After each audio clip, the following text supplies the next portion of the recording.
오늘은 누가복음 9장 18절부터 27절입니다.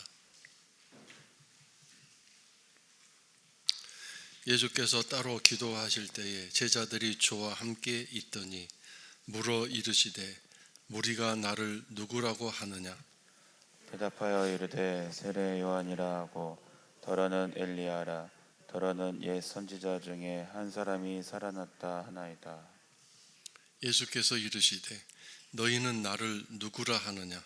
베드로가 대답하여 이르되 하나님의 그리스도시니이다 하니 경고하사 이 말을 아무에게도 이르지 말라 명하시고 이르시되 인자가 많은 고난을 받고 장로들과 대제사장들과 서기관들에게 버림받아 죽임을 당하고 제3일에 살아나야 하리라 하시고 또 무리에게 이르시되 아무든지 나를 따라오려거든 자기를 부인하고 날마다 제 십자가를 지고 나를 따를 것이니라. 누구든지 제 목숨을 구원하고자 하면 잃을 것이요 누구든지 나를 위하여 제 목숨을 잃으면 구원하리라. 사람이 만일 온 천하를 얻고도 자기를 잃든지 빼앗기든지 하면 무엇이 유익하리요? 누구든지 나와 내 말을 부끄러워하면 인자도 자기와 아버지와 거룩한 천사들의 영광으로 올 때에 그 사람을 부끄러워하리라. 내가 참으로 너희에게 이르노니 여기 서 있는 사람 중에 죽기 전에 하나님의 나라를 볼 자들도 있느니라.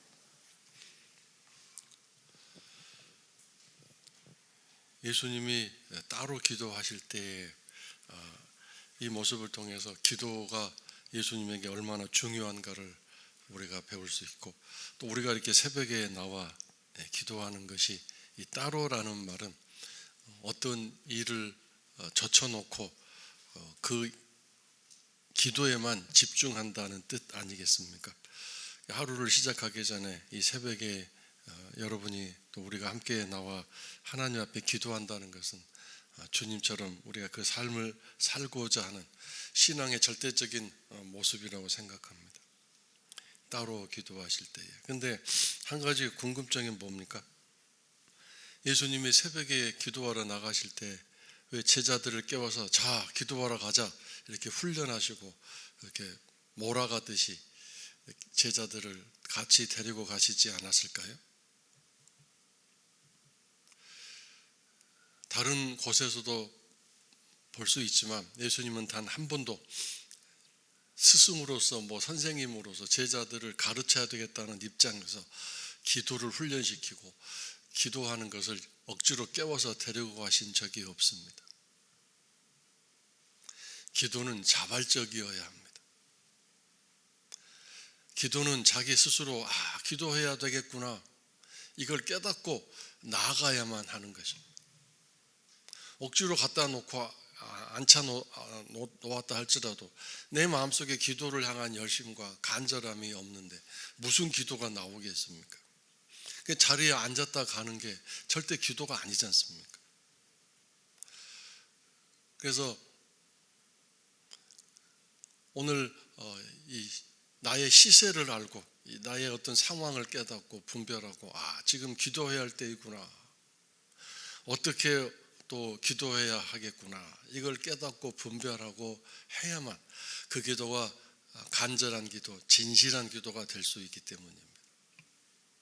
그리고 오늘 우리가 이렇게 또 평상적으로 새벽에 나와 기도하는 이 간절함과 열심도 참 중요하지만 더 중요한 것은 매일매일 오늘 나는 무엇을 기도해야 되겠구나, 어떻게 기도해야겠구나, 그런 인도함을 받고 그런 자세와 모습으로 기도한다면 기도가 진정으로 하나님이 받으시고 들으시는 기도가 될 줄로 믿습니다.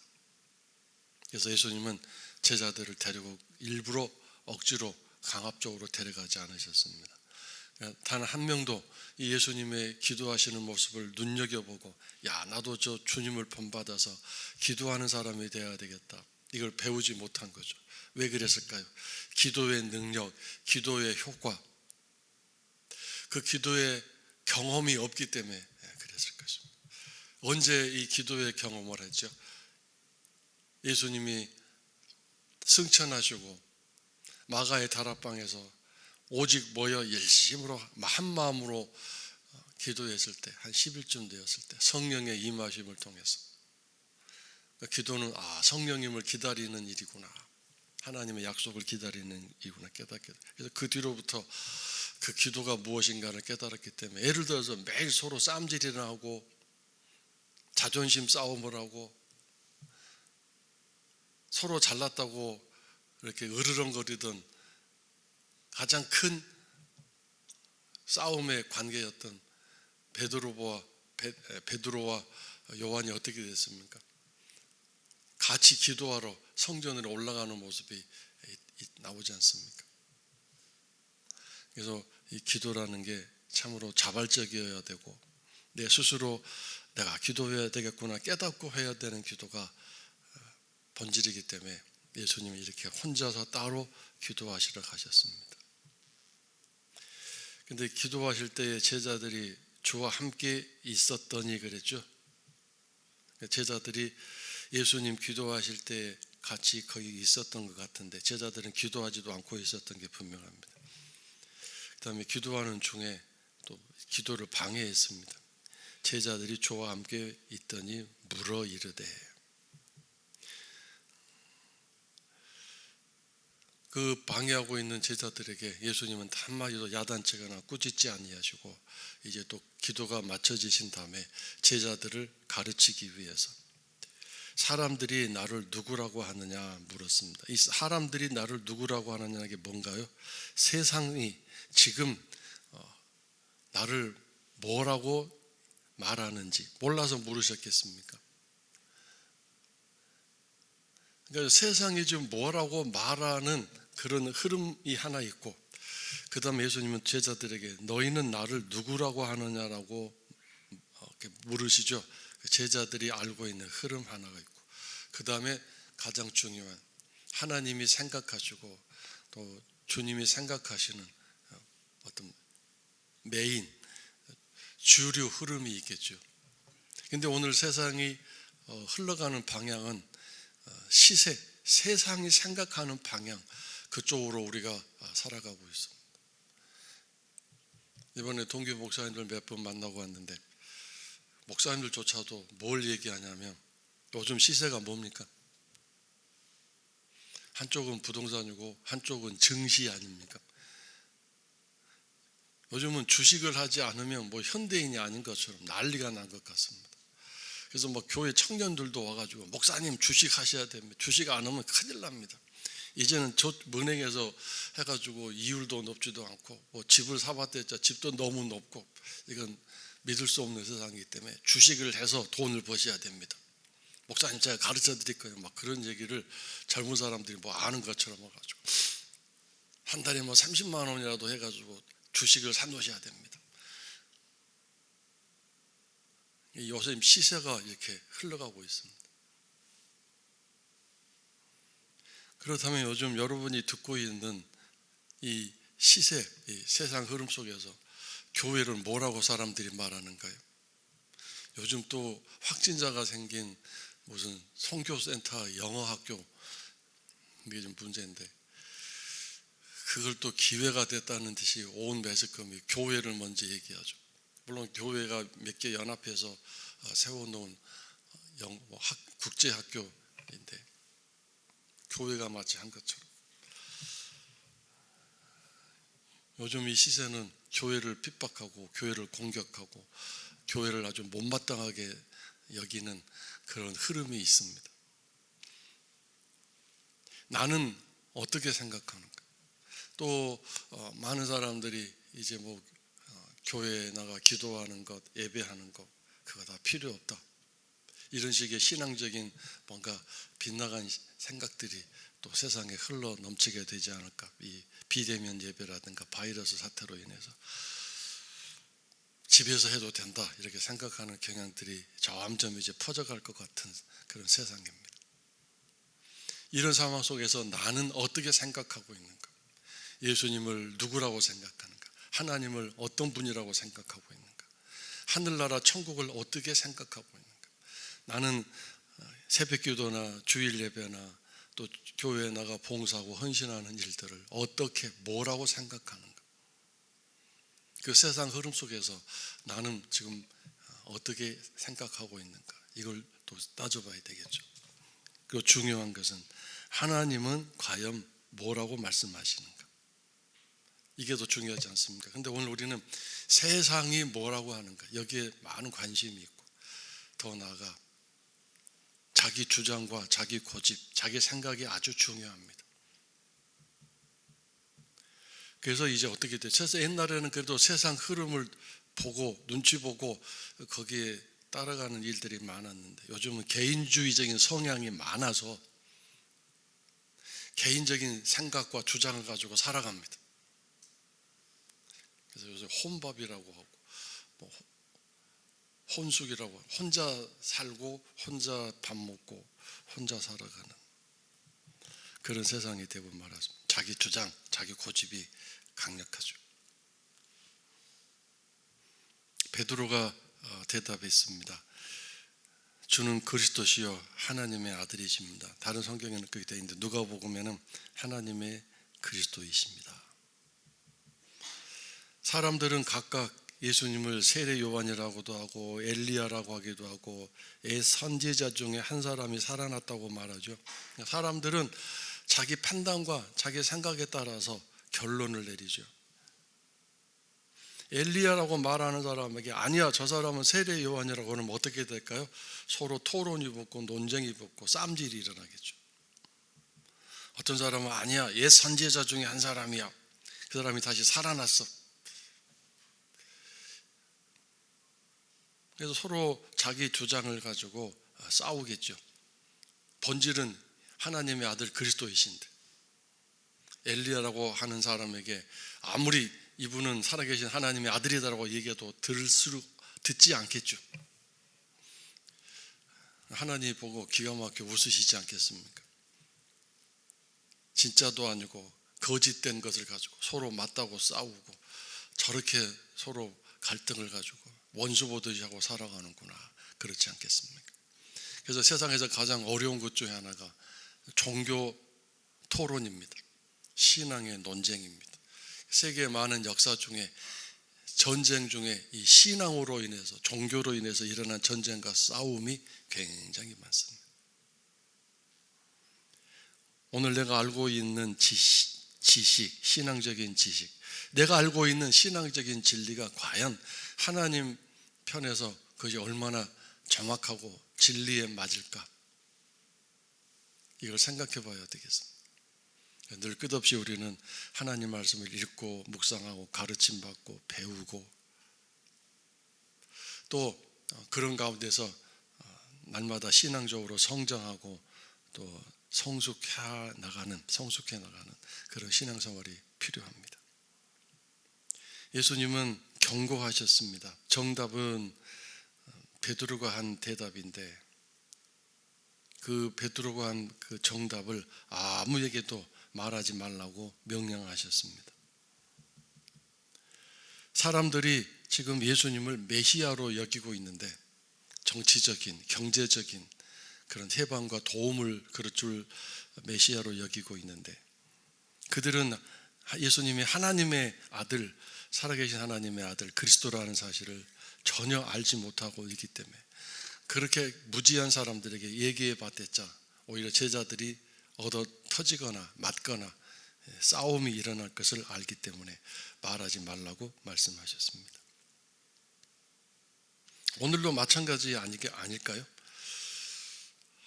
아무리 말해도 듣지 않고 자기 주장이 옳다고 할 사람들에게 성령님은 그들에게 진리를 가르쳐 주시지 않고 그 진리를 깨닫도록 이해시킬 수 있는 그런 일을 하지 않으실 것이라는 것을 여기서 간접적으로 우리가 배우게 됩니다.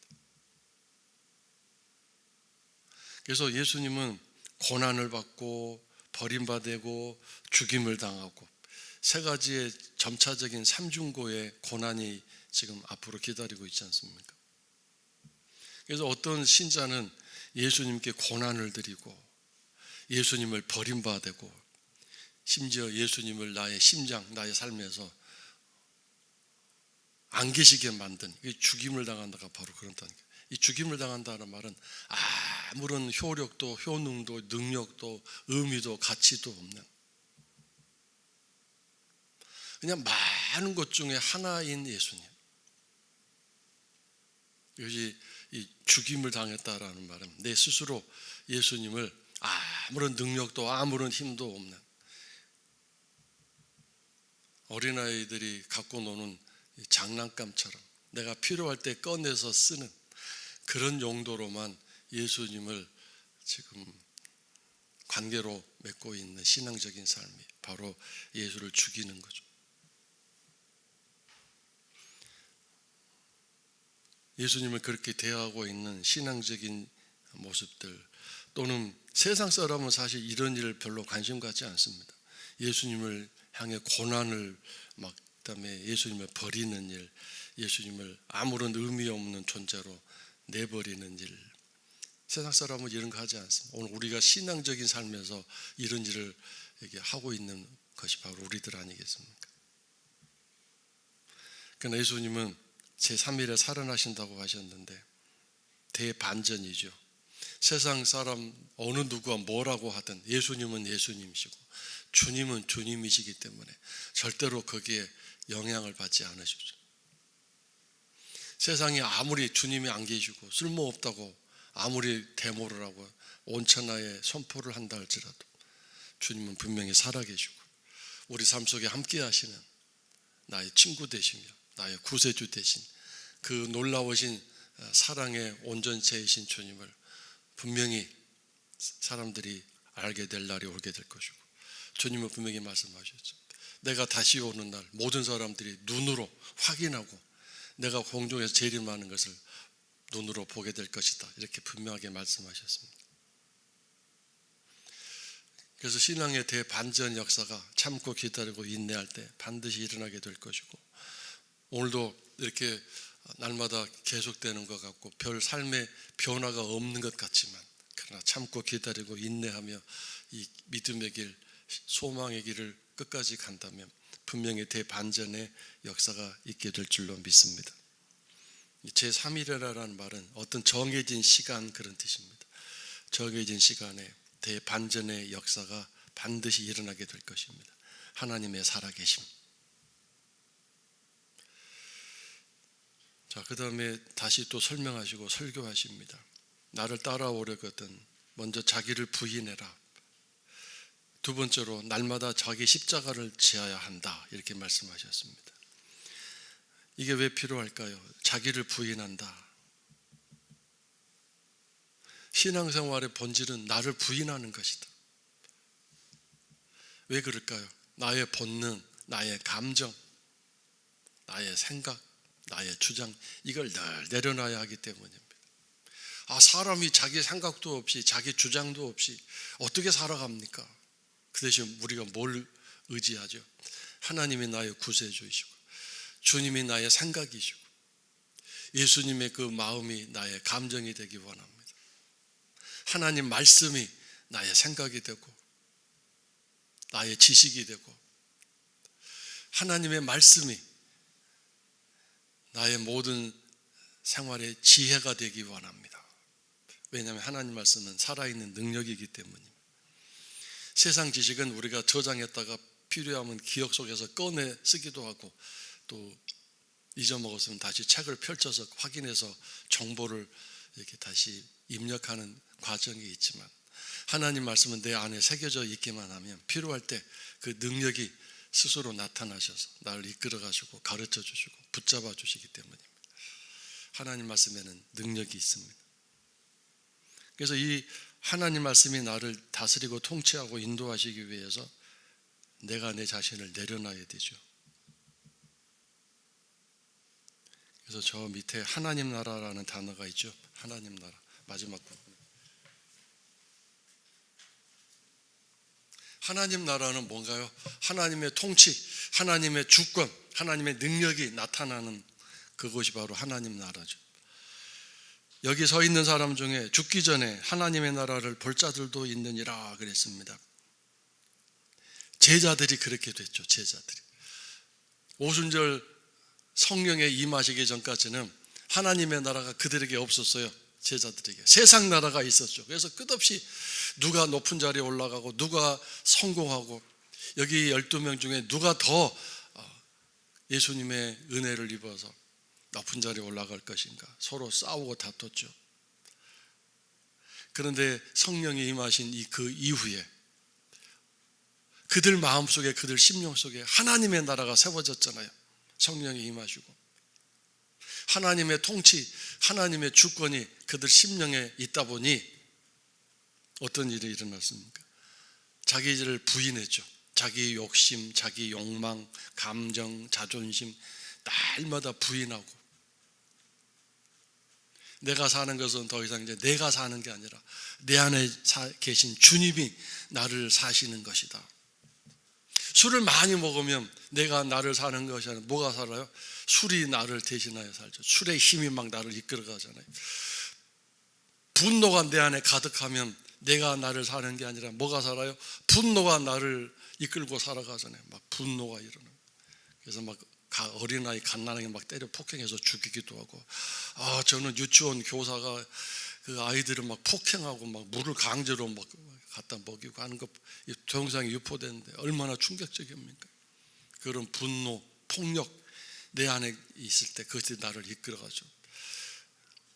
폭력성이 내 안에서 나를 살아가는 것이다. 그렇지 않습니까? 욕심이 강한 사람은 내가 나를 사는 것이 아니라 욕심이 내 안에 있는 내가 나를 살아간다. 이런 일이 많이 있잖아요. 예수님이 내 안에 계시면 내가 나를 사는 것이 내 안에 계신 주님이 나를 이끌고 살아가신다. 하나님의 나라는 바로 그런 것이죠. 내가 사는 것이 아니라 내 안에 계신 하나님 계셔. 밥을 먹을 때도 잠을 잘 때도 대화할 때도 하나님의 능력과 인도하심을 받아 대화하고 밥을 먹고 일을 하고 그렇게 살아가는 거죠. 그렇게 살아갈 때 세상에 우리가 나가서 빛이 되고 그리스도의 편지가 되고 향기가 될 수 있죠. 만약에 계속해서 내가 살아있으면 나는 얼마나 불완전한 사람입니까? 나의 성품과 성격을 얼마나 불완전합니까? 늘 내가 나를 살기 때문에 열심히 기도하고 하나님 오늘도 주의 뜻대로 살기 원합니다 그러지만 또 내가 다시 살아나서 성질 내고 욕심 부리고 섭섭해하고 속상해하고 짜증내고 절망하고 낙심하고 이런 수많은 없어져야 할 내 모습이 여전히 나를 지배하고 있지 않습니까? 그래서 나중에 또 이제 하루 마치고 제정신 돌아왔을 때 오늘도 참 실패하고 살았구나. 내가 왜 그때 그랬을까? 내가 오늘 왜 그때 성질을 냈을까? 막 속상해하고 또 자기 자신에 대해서 절망적인 모습을 가지고 내가 그렇게 하지 말았어야 하는데 그러나 또 아침에 일어나서 살다 보면 또 막 그렇게 되는 모습들. 그러니 날마다 주 앞에서 나를 죽이고 나를 쳐서 복종시키는 그런 삶을 계속 살아야 되지 않겠습니까? 자기를 부인하고 그다음에 날마다 그랬죠. 날마다 제 십자가를 지고. 여기서 십자가는 뭔가요? 내가 죽어야 할 십자가죠. 십자가는 못으로 끌고 가는 게 아니라 그 십자가에 내가 달려 죽으려고 끌고 가는 거잖아요. 그러니 교회 봉사도 마찬가지고 사실 여기 새벽에 나오는 것도 십자가 주고 가는 거죠. 얼마나 힘들고 어려우십니까? 그러나 그 십자가 주고 갈 때 어떤 일이 있습니까? 부활의 아침이 있잖아요. 부활이 되잖아요. 부활. 그래서 힘들고 어려운 이 신앙의 길, 믿음의 길 십자가를 주고 하는데 무슨 박수가 있고 무슨 사람들로부터 칭찬이 있겠습니까? 십자가 진다는 것은 고난과 고통입니다. 그래서 그러나 그것을 믿음으로 인내함으로 참고 견디며 그 길을 끝까지 잘 걸어가면 그 죽음의 십자가가 나중에 생명의 십자가로 바뀌는 것처럼 반드시 대반전의 역사가 있게 될 것입니다. 근데 날 잡아서 이렇게 하는 게 아니라 날마다 매일 지고 가야 돼. 이런 이게 얼마나 힘듭니까? 매일 새벽마다 나오는 게 쉽지 않습니다. 몸에 익었다고 하지만 새벽에 따뜻한 잠자서 일어나는 게 쉽지 않습니다. 매일 날마다 이 신앙의 길, 믿음의 길, 인내의 길을 끝까지 잘 걸어가야 하는 것. 이것이 주님을 따라가는 것이 돼요. 그래서 오늘도 신앙생활 내 목숨을 구원하고자 하면 이룰 것이다. 이게 뭔가요? 성공, 승리, 명예, 이런 것들만 추구하면, 그것이 뭐죠? 세상의 흐름이죠. 시세죠. 세상에서 왜 열심히 삽니까? 돈 벌려고, 승리하려고, 성공하려고. 요즘 젊은이들이 왜 그렇게 열심히 공부합니까? 직장 얻으려고 그렇게 하지 않습니까? 그게 정말 힘든 길이죠. 근데 마찬가지로 신앙생활도 그런 쪽에서 성공, 승리, 성취 이런 쪽에서의 목표를 가지고 신앙생활을 하게 되면 안 된다 이거죠. 그래서 목숨을 구원하고자 하면 잃을 것이요. 그러면 점점 그럴수록 주님은 절대로 그런 쪽에서 응답을 하시지 않을 것이기 때문에, 여기서 이 잃는다라는 말은 신앙심을 잃어버린다, 주님을 잃어버린다, 그런 뜻이 되겠죠. 그러나 누구든지 나를 위하여 제 목숨을 잃으면 이게 뭔가요? 자존심 내려놓기도 하고, 남을 섬기기 위해서 내 편안함을 내려놓기도 하고, 이 목숨을 잃는다가 바로 그런 뜻이에요. 감정적으로 상했지만 참고 견디고 내려놓는 것, 이것이 내 목숨을 잃는 것과 똑같은 거죠. 막 말을 하고 싶은데, 속상해서 막 말을 하고 싶은데 참고 견디는 것, 이것이 나를 부인하고 사실은 내가 죽는 길이죠. 지는 길이죠. 이게 얼마나 어렵습니까? 하다못해 부부 사이에서도 지는 게 쉽지 않습니다. 져주는 게 쉽지 않습니까? 않습니다. 분명히 말을 해서 잘못된 걸 지적하고 싶은데 그 순간 성령께서 입 다물어라, 말하지 말아라, 그걸 참는 게 얼마나 힘들고 어렵습니까? 나를 부인하고 나를 죽이지 않으면 힘들고 어려운 것입니다. 제 목숨을, 나를 위하여 제 목숨을 잃으면 하나님이 구원해 주시고 건져 주시고 승리하게 하실 것이다. 그래서 온 천하를 얻고 승리했다 할지라도 자기를 잃든지 빼앗기면, 누가 그렇게 사탄에게 빼앗기든지 자기를 잃어버리면 무엇이 유익하겠느냐? 왜요? 주님 다시 오실 것이고, 이 땅의 삶이 다가 아니라 죽음 이후의 삶이 있기 때문입니다. 영원한 천국의 삶이 될 것이냐, 아니면 영원한 뜨거운 불구덩이에 지옥불로 갈 것이냐, 그것이 결정되기 때문이죠. 누구든지 나와 내 말을 부끄러워하면, 이 부끄러워하다라는 말은 여러 가지로 이해할 수 있는데, 싫어하다 또는 거추장스럽게 여기다 또는 번거로워하다,